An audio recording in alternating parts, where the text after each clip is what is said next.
기도하겠습니다. 하나님 아버지, 인간은 참 시기와 질투의 동물인 것 같습니다. 사촌이 땅을 사도 배가 아프다는 한국 속담이 있는데 정말 내 옆에 사람이 잘 되기만 해도 배알이 꼴려서 참 답답해할 때가 있고 시기 질투가 날 때가 있습니다. 그런 우리 모두를 꺾어주시고 오늘 본문을 통해서 우리가 어떠한 눈을 떠야 되는지 분명하게 깨닫게 하여 주옵소서. 예수님의 이름으로 기도합니다. 아멘. 네, 오늘은 창세기 30장 1절에서 13절까지입니다. 창세기 30장 1절에서 13절 같이 읽겠습니다. 라헬이 자기가 야곱에게서 아들을 낳지 못함을 보고 그의 언니를 시기하여 야곱에게 이르되 내게 자식을 낳게 하라. 그렇지 아니하면 내가 죽겠노라. 야곱이 라헬에게 성을 내어 이르되 그대를 임신하지 못하게 하시는 이는 하나님이시니 내가 하나님을 대신하겠느냐. 라헬이 이르되 내 종 비라에게로 들어가라. 그가 아들을 낳아 내 무릎에 두리니 그러면 나도 그로 말미암아 자식을 얻겠노라 하고 그의 시녀 비라를 남편에게 아내로 주매 야곱이 그에게로 들어갔더니 비라가 임신하여 야곱에게 아들을 낳은지라. 라헬이 이르되 하나님이 내 억울함을 푸시려고 내 호소를 들으사 내게 아들을 주셨다 하고 이로 말미암아 그의 이름을 단이라 하였으며 라헬의 시녀 비라가 다시 임신하여 둘째 아들을 야곱에게 낳으매 라헬이 이르되 내가 언니와 크게 경쟁하여 이겼다 하고 그의 이름을 납달리라 하였더라. 레아가 자기의 출산이 멈춤을 보고 그의 시녀 실바를 데려다가 야곱에게 주어 아내로 삼게 하였더니 레아의 시녀 실바가 야곱에게서 아들을 낳으매 레아가 이르되 복되도다 하고 그의 이름을 가시라 하였으며 레아의 시녀 실바가 둘째 아들을 야곱에게 낳으매 레아가 이르되 기쁘도다 모든 딸들이 나를 기쁜 자라 하리로다 하고 그의 이름을 아셀이라 하였더라. 아멘. 네, 오늘은 창세기 30장 1절에서 13절까지의 말씀입니다. 오늘 본문을 보다가 이런 생각이 들었습니다. 인간은 시기와 질투의 화신이구나. 정말 그렇습니다. 사실 창조 때부터 이런 일은 시작되었죠. 아담과 하와의 아들 가인, 그리고 아벨. 가인은 하나님께서 자기의 제사를 받지 않고 아벨의 제사를 받았음에 분기탱천하여 동생을 죽여버립니다. 돌로 쳐 죽이죠. 여러분, 말이 쉽게 그냥 죽임이지 사실 엄청난 비극 아닙니까? 형의 손으로 동생을 죽였습니다. 아담과 하와의 마음은 아마 찢어졌을 겁니다. 자기가 배 아파 낳은 아들인데 그거 죽음을 목도했으니까 장례식 치러야 되지 않겠습니까? 물론 그 당시 장례식은 돌무덤이나 그렇게 했겠지만 어찌됐든 얼마나 비극적인 일입니까? 근데 문제는 그게 그 시기와 질투의 죄가 계속 인류 대대로 이어져 왔다는 것이죠. 오늘 라헬 보십시오. 라헬이 태가 열리지 않아서 아주 근심의 한가운데 들어갔습니다. 사실 라헬이라는 인물 어떻습니까? 그 누구보다 미모를 자랑했던 경국지색이요 절세미녀였습니다. 오죽하면 야곱이 한눈에 뿅 갈 정도였습니다. 7년을 며칠처럼 여겼다. 아니, 한 남자가 얼마나 여자를 사랑했으면 7년을 며칠 정도로 여기겠습니까? 심지어 그녀를 위해 7년도 봉사합니다. 14년 동안 봉사할 정도로 라헬을 사랑했다는 것이죠. 근데 라헬이 막상 결혼해서 야곱과 동침했지만 자녀가 없는 거예요. 당시 자녀 없으면 태가 끊어졌다는 것은 여자에게 거의 죽음과 같은 사망 선고와 같은 일이었습니다. 말씀 보겠습니다. 30장 1절. 라헬이 자기가 야곱에게서 아들을 낳지 못함을 보고 그의 언니를 시기하여 야곱에게 이르되 내게 자식을 낳게 하라. 그렇지 않으면 내가 죽겠노라. 지금 라헬의 지금 말을 보십시오. 야곱에 이르되 내게 자식을 낳게 하라. 그렇지 아니하면 내가 죽겠노라. 그 당시에 의학이 발달했겠습니까? 지금처럼 시험관 아이를 할 수 있습니까? 누구에게 문제가 있는 것을 들여다볼 수 있습니까? 그런 거 전혀 할 수 없죠. 그래서 그들은 하늘에서 자녀를 주지 않는다고 생각을 했습니다. 근데 라헬 입장에서는 남편 보니까 원망인 거예요. 아니, 저놈의 남편은 언니 레아한테 가서는 순풍순풍 애를 낳는데 왜 나한테 와서는 애를 못 낳는가? 남편 붙들고 애꾸는 씨름하는 겁니다. 나로 하여금 자식 낳게 하라. 안 그러면 나 죽겠다. 혀 깨물고 죽여버리겠다. 이걸 보는 야곱의 마음 오죽했겠습니까? 근데 여러분, 여기 1절의 앞절 보십시오. 라헬이 자기가 야곱에게서 아들을 낳지 못함을 보고 그의 언니를 시기하여. 이게 문제입니다. 하나님과 자기 사이, 하나님과 야곱과의 관계를 보지 못하고 자꾸 옆을 보는 거예요. 그러고 보면 이 땅을 살아가는 지금의 우리들도 똑같습니다. 언제 불행이 찾아옵니까? 내 마음을 지키지 못할 때 불행이 찾아옵니다. 그러면 또 이런 반문을 할지 모릅니다. 마음 지키는 것이 쉽습니까? 어렵죠. 내 마음을 뺏어가는 무리들이 얼마나 많이 있는지 모릅니다. 특별히 어둠의 권세, 이 악한 권세, 마귀가 우리에게 불신의 씨앗을 심고 심지어 상대방을 바라보도록 함으로써 시기의 질투의 씨앗을 심어버립니다. 여러분, 목회자들 중에도 자기 교회, 자기 성도를 목양하고 또 섬기기 위해 애써도 모자랄 판에 남의 교회, 남의 성도 보다가 시험 드는 목회자들 있습니다. 목회뿐만 아니라 대한민국 전 영역에 이런 것들이 있습니다. 물론 선의의 경쟁은 필요하죠. 주변과 선의의 경쟁 정도는 괜찮지만 그걸 넘어서 나는 요만한데 왜 쟤는 저만한가? 나는 1달란트인데 왜 쟤는 10달란트인가? 미치고 팔짝 뛰는 거예요. 달란트 주신 하나님께 감사는커녕 9달란트 없다는 그것 때문에 1달란트는 보이지 않습니다. 참 이게 인생의 비극입니다. 라헬의 입장에서 지금 언니가 숭풍숭풍 애놓으니까 미치는 거예요. 하나님은 그녀에게 미모 주셨죠. 남편에게 사랑받는 거라 했죠. 근데 정작 애 못 나니까 다 필요 없는 겁니다. 그래서 남편한테 네가 나한테 자식 못 낳게 하면 나 죽어버리겠다. 이건 뭐 남편의 협박이죠. 자, 이 얘기 있을 때 야곱의 반응. 보통 여자들이 이렇게 화를 내면 대부분의 남편들은 여보 미안해. 뭐 잘못한 거 없어도 미안하다고 하지 않습니까? 근데 지금 야곱의 반응 보십시오. 2절. 야곱이 라헬에게 성을 내어 이르되. 성을 냅니다. 성질을 낸다는 것이죠. 그대를 임신하지 못하게 하시는 이는 하나님이시니 내가 하나님을 대신하겠느냐. 야곱도 그동안 많이 참았던 것 같습니다. 여보, 내가 당신 임신 못하게 했어? 하나님 임신 하지 못한 거 아니야? 성질을 내는 겁니다. 이 사랑이란 감정, 사실 여러분 연애 때는 좋지만 결혼하면 또 그리 오래 못 가잖아요. 그래서 누군가는 사랑은 의지적 결단이다. 매일 의지적 결단을 하는 것이 사랑이라고 얘기도 했습니다. 야곱이 그렇게 원했던 여자 라헬과 결혼했지만 막상 자녀를 못 낳으니까 라헬 얼굴 늘 근심. 남편 볼 때 표독스러운 눈빛. 언니하고는 동침하면서 애를 낳았지만 나하고는 밤에 잠을 잡아야 이건 뭐 애도 못 낳으니. 저 인간 저거 볼 때마다 내 자신에 대한 원망과 남편에 대한 원망이 합쳐져서 자꾸 야곱을 불편하게 하는 거예요. 야곱도 하루하루 쌓였겠죠. 하루 이틀 그런 것이 쌓이니까 이제 본의 아니게 성질이 막 나옵니다. 내가 잘못했어? 야, 이거 안 되는 거 하나님 때문에 아니야. 결국 원망이 어디까지 올라가고 있습니까? 하나님께로 갑니다. 여러분, 가정에 파탄 일어날 때 보면, 가정에 갈등이 일어날 때 보면 하나님을 원망할 때 보통 일어납니다. 이게 완전히 육으로 달린다는 증거이기도 합니다. 인간이 성령 충만할 때는 하나님한테 절대 원망하지 않습니다. 모든 것에 감사하고 찬양하고 심지어 부정적인 것조차 합력하여 선을 이루실 하나님을 기대하는 방향으로 갑니다. 은혜 다 떨어지면 어떻게 됩니까? 하나님 원망합니다. 출애굽한 이스라엘 백성들 초반에 출애굽하니까 너무 좋은 거예요. 400년 종살이 하다가 출애굽을 했으니 이제 우리는 엑소더스 자유인이 되었습니다. 얼마나 좋았습니까? 얼마 못 가서 만나 메추리게 질려버리고 광야에 시험 찾아오니까 불평불만 쏟아놓습니다. 심지어 그것은 하나님을 향한 원망이었습니다. 그래서 하나님이 확 쓸어버리려고 했죠.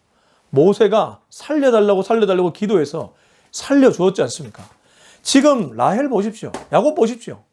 은혜가 어디 있습니까? 하나님이 기가 막히게 둘을 만나게 했고 7년에서 14년 동안 라반 밑에 봉사하기 위해서 둘을 합방시켜 줬건만 지금 이들이 자녀 없는 것 그것 때문에 싸울 뿐만 아니라 위로 하나님께 쏘아붙이고 있습니다. 하나님 살아계십니까? 도대체 뭐 하십니까? 여러분 이거 우리의 모습과 똑같지 않습니까? 3절 라헬이 이르되 내 종 비라에게로 들어가라. 그가 아들을 낳아 내 무릎에 두르니 그러면 나도 그로 말미암아 자식을 얻겠노라 하고 그의 시녀 비라를 남편에게 아내로 주매 야곱이 그에게로 들어갔더니 이 그림 어디서 많이 본 그림 아닙니까?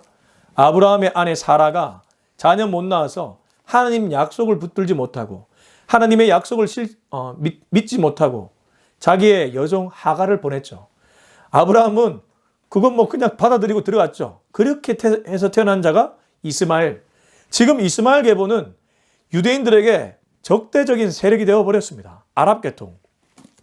지금 라헬도 똑같은 계보를 따라갑니다. 똑같은 전철을 밟습니다. 내 여종 비라에게로 들어가라. 그가 아들을 낳아 내 무릎에 두리니 그러면 나도 그로 말미암아 자식을 얻겠노라. 쉽게 말해 여종이 아들 낳은 거 그거 내 아들이다. 소유권이 나에게 있다. 내가 주인이기 때문에 내 종이기 때문에 얘 씨바지로 삼겠다. 이 당시 고대 근동 문화에서는 뭐 이런 일들이 더러 있었겠죠. 그래서 우리가 지금의 윤리 기준으로 이때의 윤리를 함부로 비판할 수는 없습니다. 그러나 분명한 것은 하나 있습니다. 앞서 이삭은 리브가가 20년 동안 임신하지 못했을 때 끈질기게 하나님께 나갔지만 야곱이나 라헬은 그렇게 했다는 기록이 없어요. 라헬이 울면서 하나님께 주여 아이 좀 주세요. 한나처럼 아이 주시면 하나님께 바치겠습니다. 이러한 기도도 없고 이삭처럼 아내 리브가를 위해 기도한 것도 없고 결국 육의 선택을 내립니다.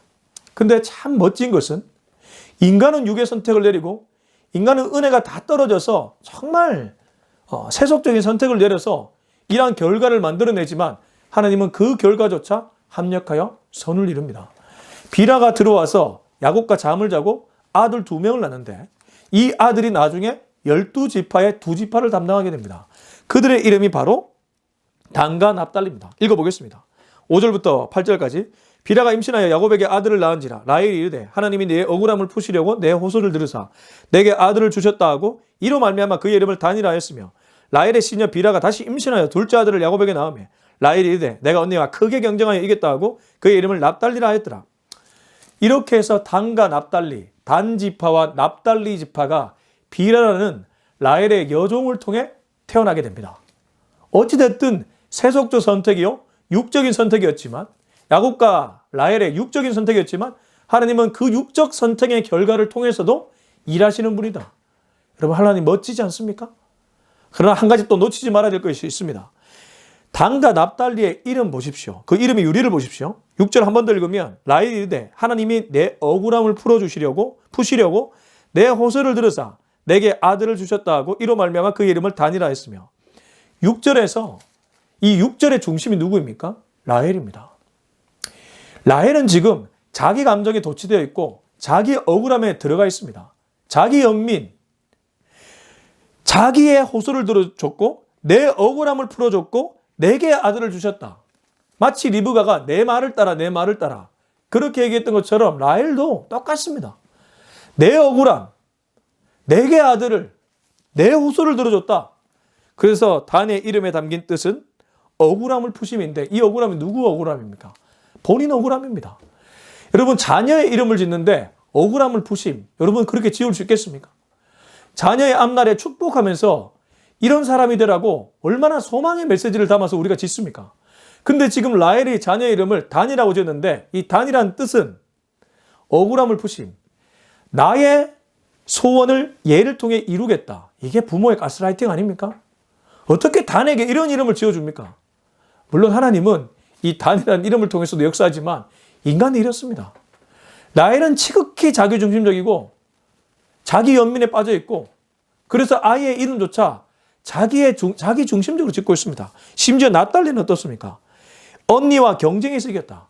이게 말이 됩니까? 아이 이름을 언니와 경쟁해서 이겼다. 납달리의 이름에 담긴 뜻이 경쟁함입니다. 애 이름을 짓는데 제가 만약에 김윤기인데 애를 낳았는데 김경쟁. 이게 말이 됩니까? 말도 안 되는 일을 지금 라헬이 서슴지 않고 하고 있습니다. 왜 이런 선택을 했습니까? 은혜가 떨어져서 그렇습니다. 성령 충만하지 않아서 그렇습니다. 그러므로 여러분 정말 중요한 선택을 내릴 때는 하나님께 끈질기게 기도하셔야 됩니다. 성령 충만함을 구하셔야 됩니다. 영적으로 바닥일 때 중요한 선택 내리는 것은 정말 어리석은 일이죠. 지금 라헬은 영적으로 바닥입니다. 물론 그녀도 어떤 의미에서 보면 불쌍합니다. 얼굴 예뻤고 남편 사랑받았지만 자녀 못 낳았으니 불쌍한 인생이라 볼 수 있겠죠. 그러나 누구나 다 하나의 허점이나 약점은 있습니다. 바울도 약점이 있었고 그 대단한 바울도 다윗도 약점이 있었고 성경에 약점이 없는 인물 누가 있습니까? 저와 여러분은 어떻습니까? 우리도 다 약점이 있습니다. 이런 것을 통해서 하나님은 당신에게 가까이 나으라고 사인을 보내는데 라헬은 지금 여종을 통해서라도 자기의 욕구를 이루려고 하는 그런 모습을 보입니다. 이제 9절부터 13절은 레아조차 이 영향을 받는다는 것을 얘기해 줍니다. 9절부터 13절. 레아가 자기의 출산이 멈춤을 보고 그의 시녀 실바를 데려다가 야곱에게 주어 아내로 삼게 하였더니 레아의 시녀 실바가 야곱에게서 아들을 낳으며 레아가 이르되 복되도다 하고 그의 이름을 가시라 하였으며 레아의 시녀 실바가 둘째 아들을 야곱에게 낳으며 레아가 이르되 기쁘도다 모든 딸들이 나를 기쁜 자라 하리라 하고 그의 이름을 아셀이라 하였더라. 자, 레아도 이 동생 라헬이 여종을 통해서 애를 낳으니까 벌써 이미 앞에서 4명의 아들을 낳았음에도 불구하고 욕심이 발동합니다. 그녀는 남편 사랑받지 못하는 억울함이 있었죠. 남편 사랑받지 못한다는 그러한 자기의 약점이 있었죠. 그 약점을 하나님은 아들 4명 주면서 해결해 주셨음에도 불구하고 욕심이 끝도 없습니다. 9절 한 번만 더 읽으면 레아가 자기의 출산이 멈춤을 보고 멈췄으면 끝내도 될 일인데 그의 시녀 실바를 데려다가 똑같이 라헬이 여종 비라를 통해 애 둘 낳은 것처럼 실바를 데려다가 야곱에게 주어 아내로 삼게 하였더니 레아의 시녀 실바가 야곱에게서 아들을 낳으매 레아가 이르되 복되도다 그의 이름을 가시라 하여 그나마 레아가 라헬보다 나은 것은 애 이름을 아주 기분 좋게 지었습니다. 갓은 복되다, 복됨입니다. 그리고 둘째, 시녀 실바의 둘째입니다. 그는 아셀, 그 이름은 기쁨. 그나마 좀 낫죠? 레아는 라헬보다 복됨, 기쁨. 애 이름 치고 괜찮잖아요. 뭐 예를 들면 김축복, 김기쁨. 나쁘지 않잖아요. 앞에 근데 어땠습니까? 이건 뭐 김억울함을 푸심, 김경쟁. 이 말도 안 되는 이름을 지은 라헬보다는 낫지만 그러나 레아도 완전히 우리가 잘했다고 칭찬하기 어렵습니다. 왜 그렇습니까? 동생이 여종 둘을 통해 애 낳는 모습을 보면서 여전히 내 안에 이 화가 치밀어 오르는 겁니다. 동생이 사랑받는 모습, 남편이 동생에게 보내는 눈빛, 그거 보면서 불불 끓었거든요. 4명 애 낳고는 은근히 기뻤겠죠. 동생 보면서 저건 뭐 얼굴 예쁘면 뭐해? 남편 사랑받으면 뭐해? 애도 못 낳는 주제에. 약간 이런 생각 안 가졌겠습니까? 근데 여종 통해서 애 낳으니까 약간 라헬도 어깨가 으스스그린 거예요. 그거 보니까 레아가 또 뒤집어지는 겁니다. 여러분 이거 보십시오. 이 가정에 지금 평화가 있습니까? 이 가정에 지금 샬롬이 있습니까? 야곱이라는 사람은 어떻습니까? 4명의 여자와 동침을 했습니다. 아무리 일부 다처제라고 하더라도 이게 남자가 할 일입니까? 근데 저는 이 본문을 읽다가 성경이 왜 이 얘기를 이렇게 적나라하게 우리에게 전해줬을까? 왜 이러한 스토리, 애 출산하고 출산하는 가정도 그리 아름답지 못한 모습을 우리에게 전하고 있을까? 곰곰이 생각해 보니 인간은 이렇게 바닥이지만 하나님은 그 바닥인 인간을 통해서도 일하실 수 있는 분이구나. 나의 은혜는 완전히 바닥에 가 있는데도 은혜 없는 나를 통해서도 일할 수 있는 분이구나. 이 구절들은 바로 그러한 사실을 우리에게 알려주고 있습니다. 여러분, 나에게는 절망해야 됩니다. 나에게는 소망이 없습니다. 그러나 한 가지는 분명합니다. 나는 소망 없고 나에게는 절망하지만 하나님은 전능하십니다. 하나님은 소망 없는 나를 통해서도 일할 수 있습니다. 하나님은 은혜 없는 나를 통해서도 일할 수도 있습니다. 그 하나님께 붙들려 있어야 됩니다. 이게 신앙입니다. 그 하나님을 평생 붙들어야 됩니다. 평생 믿어야 됩니다. 이게 신앙입니다. 무엇이 신앙입니까? 나에게 절망하고 하나님께 소망하는 것. 나에게 가망 없음을 확인하고 전능하신 하나님을 바라보는 것. 내 뜻이 아니라 하나님의 뜻을 더욱 찾기 위해 애쓰는 것. 이게 신앙 아니겠습니까? 바라기는 오늘 하루도 정말 신앙인답게 하나님을 바라보며 하나님을 굳게 믿으며 가망 없고 은혜 없고 영적으로 바닥인 나를 통해서도 일하실 하나님을 기대하며 나아가는 저와 여러분 될 수 있길 예수님의 이름으로 축원합니다. 기도하겠습니다. 이 시간 기도할 때 우리 하나님께 이렇게 기도했으면 좋겠습니다. 주님, 오늘 이 본문을 보면서 사실 라헬의 모습이 내 모습이고 레아의 모습이 내 모습입니다. 심지어 참 아무 생각 없이 주인들이 시켜서 들어간 이 여종의 모습도 내 모습입니다. 그리고 못난 남편인 야곱도 내 모습입니다. 주여, 나에게는 절망하게 하여 주옵소서. 나에게 소망이 없음을 고백하게 하여 주옵소서. 진실한 나의 고백 되게 하여 주옵소서. 그렇기 때문에 평생토록 나를 바라보는 인생이 아니라 하나님을 바라보는 인생, 하나님을 의지하는 인생, 하나님만 붙드는 인생 되게 하여 주옵소서. 우리 이 기도 좀 가지고 주님 이름 한번 찾고 간절하고 뜨겁게 기도하겠습니다. 주여! 아버지 하나님, 오늘도 주님 앞에 나와 기도합니다. 주님, 기도하지 않으면 내 힘으로 살아갈 때가 너무 많이 있습니다. 이 얄팍하고 교만한 내 생각으로 남을 죽일 때가 얼마나 많이 있습니까? 라헬의 계략을 보십시오. 레아의 욕심을 보십시오. 주님, 그 속에 내가 있습니다. 내가 이 계략으로 여러 죽였습니다. 내가 이 모략으로 여러 중상모략했습니다. 주님, 입만 열면 교만이고 입만 열면 비판이고 뒷담합니다. 이거 어떻게 하면 좋겠습니까? 불쌍히 여겨 주시옵소서. 바라볼 분은 오직 주님밖에 없습니다. 의지할 분은 오직 주님밖에 없습니다. 나에게는 절망하게 하시고 나에게는 언제나 소망을 갖지 않도록 도와주시고, 그렇기 때문에 소망을 주님께 두고 하나님을 바라보며 이 땅을 살아낼 수 있는 우리 모두 되게 하여 주옵소서. 이제는 우리 주 예수 그리스도의 은혜와 하나님의 다음없는 사랑과 성령의 위로 교통 교제에 충만하심의 역사가 오늘 이 메시지를 듣고 나에게는 평생 절망하고 하나님께는 평생 소망하기로도 하지만은 우리 모두의 머리 위에 지금부터 영원토록 함께하기를 간절히 축원하옵나이다. 아멘.